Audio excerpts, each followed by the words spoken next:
không mặn đấy. Trong bán nó gọi là lương biển là bông to. Ở đây là không có. Như thế con này như thế này.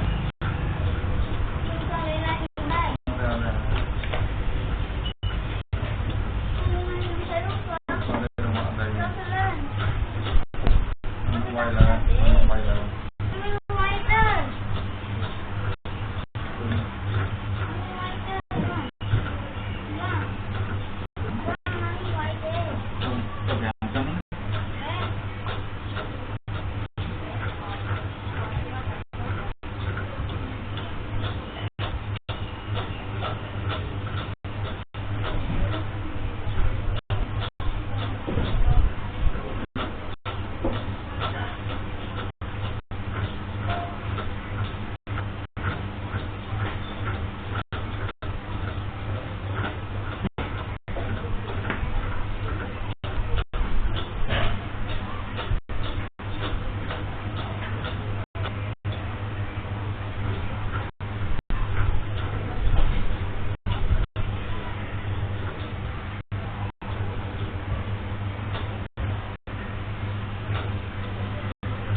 lưu phong đâu mà mạ đừng bài hai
mới nha nó mới nha nó kịch nhà mình bán tăng ô bông con nó mai pro mai bên nó vô tăng quán xong còn